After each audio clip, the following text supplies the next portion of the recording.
여러분 기도하십니까? 아멘. 기도하십니까? 기도는 우리가 바라는 바를 하나님께 아뢰는 것이고 우리 신앙생활에 있어서 아주 중요한 부분입니다. 성경에 보면 이 기도가 여러 가지로 나와 있습니다.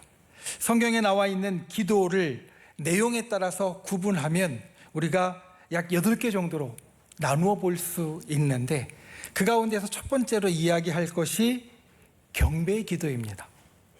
우리가 하나님 앞에 찬양하며 하나님을 높이는 기도, 우리가 하나님을 향하여 갖고 있는 우리의 깊은 사랑과 존경의 마음, 존중의 마음을 담아서 주님 앞에 드리는 기도, 찬양, 이것이 성경 가운데 나오는 경배의 기도입니다.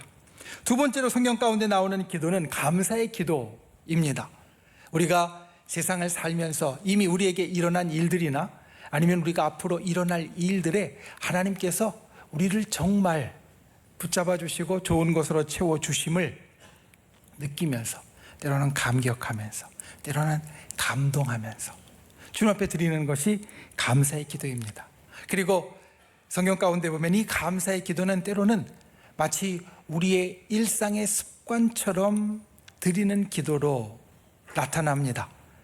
아주 작은 것이라도 또 내가 평상시에 느끼지 못했던 것이라도 주님 앞에 감사할 때 마치 밥을 먹는 것처럼 내 인생에 다른 일들을 하는 것처럼 주님 앞에 습관처럼 드리는 기도, 그게 감사의 기도입니다. 세 번째는 고백과 사죄의 기도가 있습니다. 주님께서 우리에게 참으로 좋게 바르게 그리고 의롭게 살기를 원하시지만 우리가 그것을 지키지 못하고 또 주님 앞에 우리가 회개하고 또 돌이키고 또 고백하고 용서받을 것이 있을 때 주님 앞에 드리는 기도가 고백과 사죄의 기도입니다. 성경 가운데는 또 사역의 기도도 있습니다.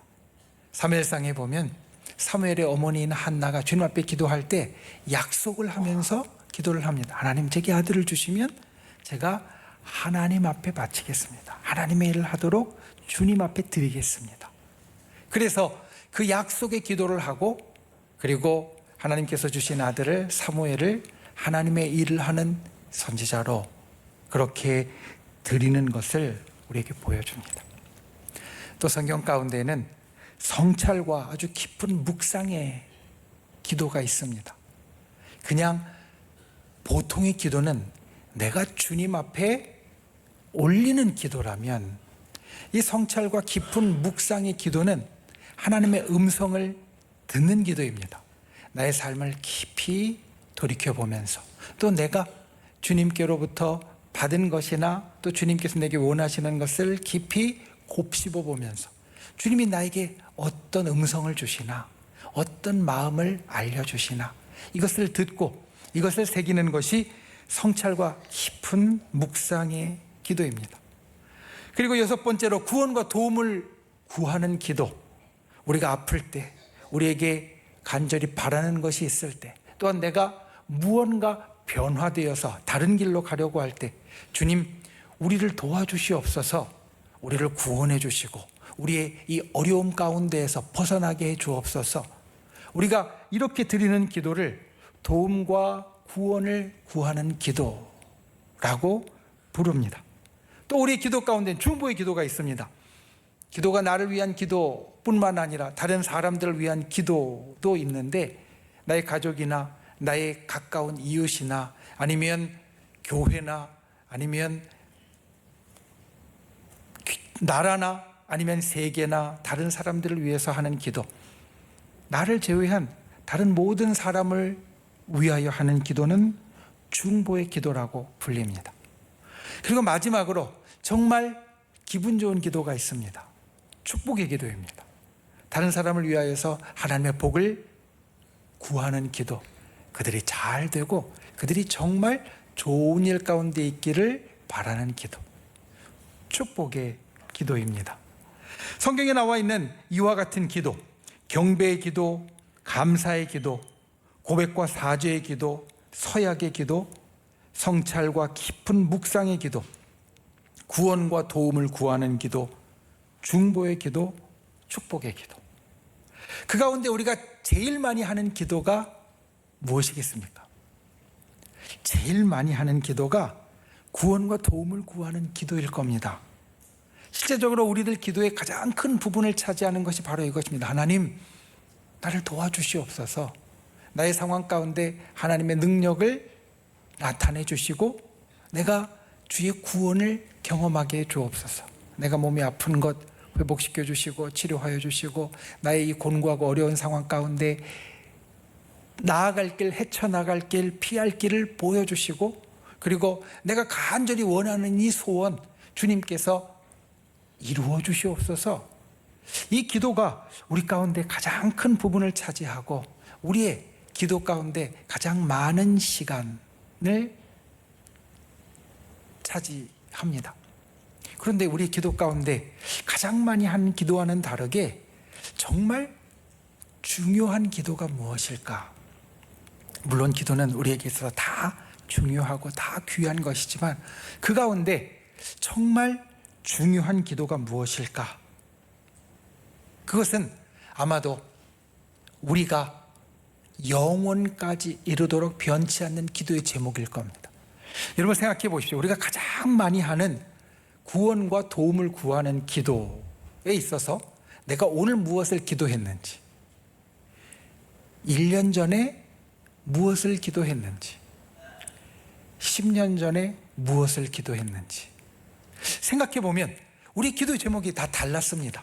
오늘 내가 주님께서 이것을 도와주시고 이것을 해결해 달라고 하는 기도나 1년 전에 했던 기도나 10년 전에 했던 기도는 사실 똑같은 것이 거의 없고요. 다 달랐습니다. 왜냐하면 우리의 상황이 계속 그렇게 변해가고 또 하나님께서 우리에게 도움을 주시고 구원해 주시고 역사를 일으켜 주신 것이 이루어졌을 땐 또 다른 일들로 우리가 주님 앞에 기도하기 때문입니다. 그런데 영혼을 향하여 나아가면서 우리에게 변하지 않는 기도가 있습니다. 유한한 이 땅, 이 생을 넘어서서 저 천국과 영혼을 준비하는 기도가 있습니다. 그것이 무엇이냐면 오늘 본문의 말씀 가운데 있는 것처럼 성찰과 깊은 묵상의 기도입니다. 기도의 궁극적인 목적이 있다면, 기도의 가장 끝에 목적이 있다면 천국에서의 삶이 우리들에게 이루어지는 것일 겁니다. 그게 기도의 가장 끝에 가장 궁극적인 목적입니다. 그런데 천국에서의 삶이라는 것은 하나님이 우리에게 원하시는 삶, 원하시는 모습을 갖게 되어지는 것이고 하나님께서 온전하다고 인정하는 사람이 되어지는 것이고 그 모습은 어떻게 이루어지느냐? 우리가 하나님의 음성을 듣고 하나님의 음성대로 따라가면서 이루어집니다. 그리고 그것은 그냥 내가 원하는 것을 하나님 앞에 아른다고 되어지는 것이 아니라 내가 나를 깊이 돌아보고 나를 깊이 묵상하고 그리고 성찰할 때 우리 가운데 하나님의 음성이 들려져서 하나님이 기뻐하시는 모습, 천국에서 우리가 살아갈 모습을 만들어가게 된다는 겁니다. 첫 번째, 우리가 깊이 있는 성찰과 묵상을 위하여서 꼭 필요한 것, 주님 앞에 정직하십시오. 우리가 주님 앞에 정말 깊이 있게 우리가 성찰하고 묵상하고 하나님의 음성을 듣기 위하여서 기억해야 할 제일 중요한 것은 주님 앞에 정직해야 합니다. 여러분, 세상에서 내 편이 되어주는 사람이 있습니다. 그리고 세상에서 이야기를 할 때 내 편이 되어주는 사람 한 사람은 꼭 있어야 한다라고 말합니다. 보통 때는 내 편이 되어주는 한 사람이 있든지 없든지 별 차이가 없는 것 같이 느껴지기도 합니다. 그런데 아주 중요한 순간에 큰 차이가 나는 그런 시간이 있습니다. 언제냐면 인생이 정말 막다른 곳에 처해서 더 이상 살 의미를 찾지 못하고 이제 내가 세상을 그냥 하직할까라는 생각이 들 때 사람들은 그때 이 사람을 떠올린다는 겁니다. 적어도 이 사람만은 내 편이야. 나를 공감해주고 그리고 나를 알아줄 수 있어. 그리고 그 사람에게 연락을 해서 이야기를 나누고 통화가 되면 그 막다른 골목까지 갔다가도 대부분 돌아오게 되어지고, 그 순간에 생각나는 사람이 없고 연락할 사람이 없어서 그냥 혼자 있는 것 같은 사람은 그 경계를 넘어가는 경우가 많다라는 겁니다. 우리는 살면서 그래서 내 편이 되는 사람이 꼭 있어야 됩니다. 그리고 이것을 어디에서 출발하게 되느냐? 대부분 우리 부모님과 가정에서 출발하게 됩니다. 아이가 태어나서 제일 먼저 내 편이라고 느끼는 사람이 바로 부모님입니다. 왜냐하면 부모님이 모든 것을 항상 살펴주고 모든 것을 다 베풀어주고 보호해주고 그리고 지켜주기 때문입니다. 어려우면 아이는 그냥 웁니다. 그러면 부모님이 필요한 것을 알아서 찾아주고 살펴주고, 이러한 시간들이 쌓이면서 부모님은 내 편이야. 무슨 일이 있어도 나를 알아주고 그리고 나와 같이 있는 분이야. 그리고 자라면서 이러한 마음들이 가족으로 확장되어져 갑니다. 그래서 사실 아이 때 부모님이 잘해주는 것이 아주 중요합니다. 그에게 있어서 가장 살아가며 힘이 되는 것, 내 편이라는 사람을 정말 느끼게 되어지고, 세상을 살아갈 힘, 세상에서 만들어갈 관계들의 기초를 거기에서 이루기 때문입니다. 그런데 우리가 이제 믿음 생활을 하고 인격적으로 주님을 만나게 되면서 우리에게는 부모님이나 가족보다 더 든든한 존재가 생기게 됩니다. 바로 주님입니다. 우리가 이 땅을 살면서 사람 가운데 우리가 의지하고 내 편이 되고 나를 공감해 줄 사람이 있는 것 참 중요하지만, 우리가 주님을 인격적으로 만나게 되면 우리에게는 이 땅에 있는 어떤 사람들보다 더 내 편이고 더 든든한 존재가 느껴지게 되고 갖게 되어지는데, 그게 바로 주님이라는 겁니다. 주님은 세상의 사람들이 할 수 없는 것까지 하십니다. 생명도 주관하시고요, 천지와 세상의 모든 일들을 주장하십니다. 그러니까 주님이 내 편이 되어주시면, 그보다 든든한 분이 있을 수 없습니다. 성경의 모든 부분이 그것을 증거합니다. 주님은 하나님의 백성, 하나님의 사람의 언제나 편이 되어주셨고 그들을 도와주셨고 그리고 신실하게 그들을 붙잡아 주셨다. 그래서 주님은 세상에 어떤 사람들보다 더 든든하게 내 편이 되어주시는 그러한 존재이십니다. 그런데 우리가 내 편을 생각할 때 꼭 기억해야 될 것이 있습니다. 나를 편들어주는 사람, 나를 공감해주고 그리고 나와 동감해주는 사람은 정말 소중합니다. 그 소중한 사람에게 우리가 지켜야 될 것 하나는 솔직하고 정직해야 된다는 겁니다. 두 번째, 주님의 선하심을 신뢰하십시오. 오늘 우리가 보는 시편 26편은 처음에 시작하는 말씀 1절 2절 말씀을 보았는데, 그 말씀 가운데 우리가 알 수 있듯이 느낄 수 있듯이 아주 힘든 상황이 그 뒤에 있다는 것을 우리가 볼 수 있습니다. 특별히 오늘 시편 26편 다윗의 시, 이 다윗은 굉장히 억울한 상황 가운데 처했습니다. 모함을 당하는 상황입니다. 그 가운데 이와 같이 기도합니다. 억울함은 사람을 미치게 하는 감정이라고 말합니다.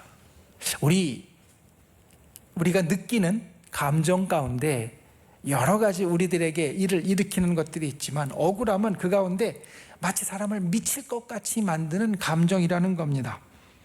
억울함의 사전적 정의가 이렇게 나옵니다. 아무 잘못 없이 벌을 받거나 그릇 취급당하여서 분하고 답답하다. 다른 대부분의 감정이 내 속에서 내가 핸들링할 수 있게, 내가 어떻게든지 좀 그것들을 조정할 수 있게 일어나는 반면에, 이 억울함은 바깥에서 일어나는 겁니다. 다른 사람이 나를 잘못 대해서 오해해서 그래서 내게 참으로 힘든 일이 생기게 될 때 내가 스스로 그것을 해결하기가 참 어렵습니다. 그 사람의 마음을 바꾸고 바깥의 환경들이 바뀌어져야만 이것이 해결되어집니다. 그러니 내가 어쩔 수 없는 그 일을 가지고 내가 미치도록 답답하다는 겁니다. 굉장히 큰 마음의 소용돌이가 일어난다라는 말입니다. 이 억울함 가운데 하나님께 드리는 기도가 바로 오늘 말씀입니다.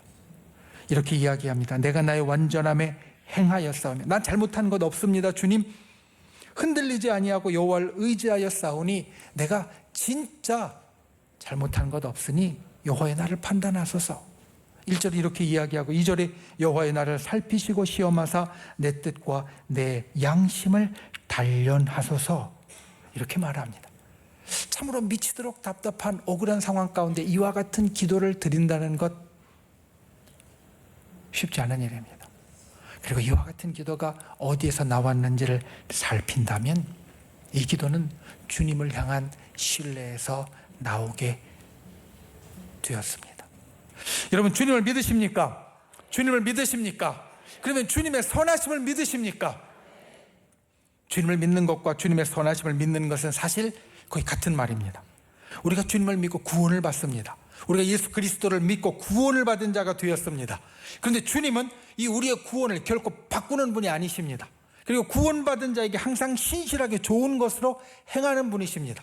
그러나 우리가 주님을 믿는다는 것은 주님의 선하심을 믿는다는 것이고, 내가 지금 억울하지만 주님을 여전히 믿는다는 것은 이 억울함 중에 주님은 나를 선하게 대하신다는 것을 믿는다는 것입니다.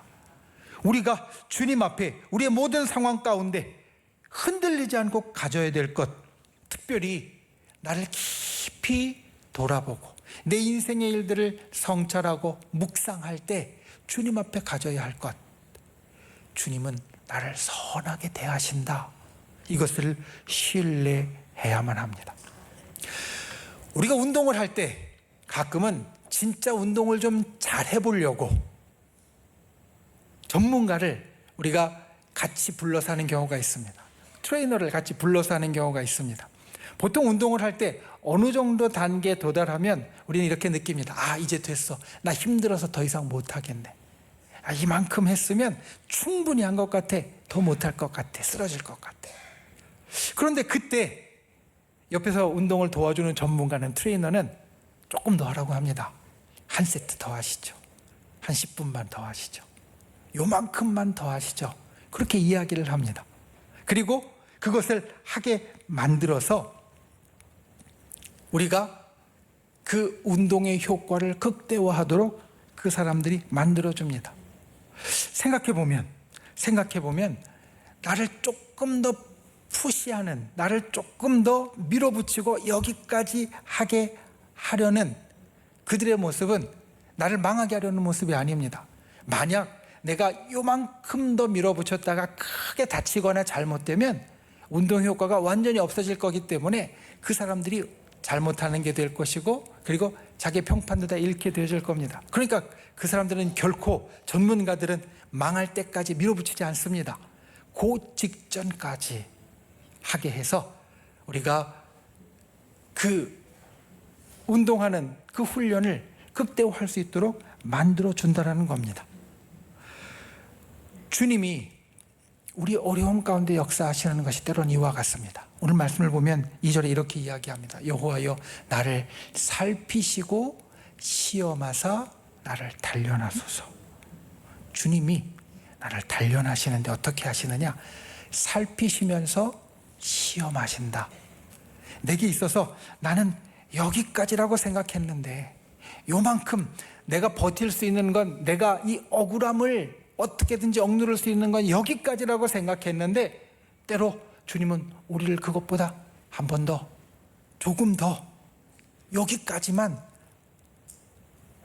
우리를 밀어붙이실 때도 있습니다.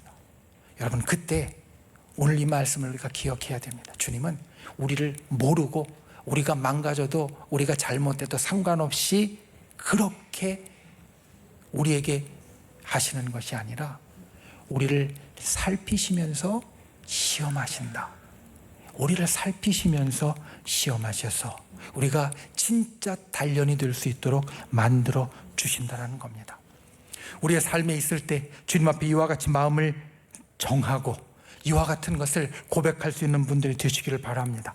어려움 가운데 주님을 신뢰하는 분들이 되시기를 바랍니다.